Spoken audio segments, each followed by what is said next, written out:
Students, நான் பார்க்கக்கூடிய topic என்ன அப்படின்னா ஆட்டோமேட்டட் கைடட் வெஹிக்கிள் ஏஜிவி. ஒரு மேனுஃபேக்சரிங் இண்டஸ்ட்ரியில் ஒரு இடத்துலேருந்து இன்னொரு இடத்துக்கு மெட்டீரியலை எஃபெக்டிவாக டிரான்ஸ்போர்ட்டேஷன் பண்ணுறதுக்கு இந்த வெஹிக்கிளை யூஸ் பண்ணுவாங்க. இது ஒரு டிரைவர்லெஸ் செல்ஃப் ஆப்ரேட்டட் வெஹிக்கிள். இது பேட்ரி மூலமாக ரன் ஆகக்கூடிய வெஹிக்கிள். இது ஒரு குறிப்பிட்ட வரையறுக்கப்பட்ட இடத்துல மட்டும்தான் அந்த பாதை வழியாக தான் என்ன பண்ணோம் அப்படின்னா இந்த வெஹிக்கிள் ட்ராவல் ஆகும். அடுத்து நாம் பார்க்க வர்றது இதோட காம்போனன்ட்ஸ். இதில் ஃபஸ்ட்டு என்ன அப்படின்னா வெஹிக்கிள். இது ஒரு பாயிண்ட்லேருந்து இன்னொரு பாயிண்ட்டுக்கு மெட்டீரியலை டிரான்ஸ்போர்ட்டேஷன் பண்ணுறதுக்கு டிரைவர் இல்லாமல் சப்போர்ட் பண்ணக்கூடியது தான் இந்த வெஹிக்கிள். பார்க்குறது என்ன அப்படின்னா அடுத்த காம்போனண்ட் கைடட் பாத்.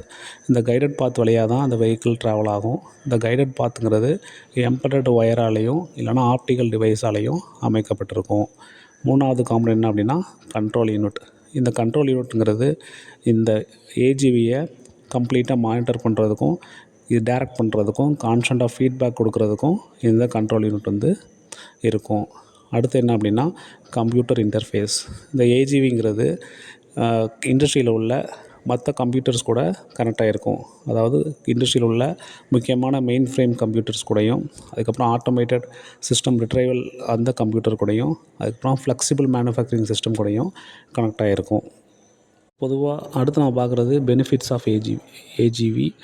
ஸோ இதில் ஃபஸ்ட் பாயிண்ட் என்ன அப்படின்னா labour saving, second reduced damage, third improved shipping accuracy, fourth energy savings, number 5 enhanced safety. So இந்த ஏஜிவி யூஸ் பண்ணுறதுனால லேபரை நீட் என்ன பண்ணலாம் அப்படின்னா நாம் ரெடியூஸ் பண்ணிக்கலாம். அதுபோக டேமேஜஸ் எதுவும் இருக்காமல் மினிமைஸ் பண்ணிக்கலாம். அதுபோக ஷிப்பிங் வந்து ஷிப்மெண்ட்ஸ் எதுவுமே நடக்காமல் ப்ராடக்ட் எதுவுமே லாஸ் ஆகாமல் என்ன பண்ணிக்கலாம்னா ஷிப்பிங் பண்ணிக்கலாம். அதுபோக நம்மளுக்கு எனர்ஜி சேவிங்ஸ் வந்து ரொம்ப காஸ்ட்டில் ரொம்ப முக்கியமான இம்பார்ட்டண்ட்டாக இருக்கும்.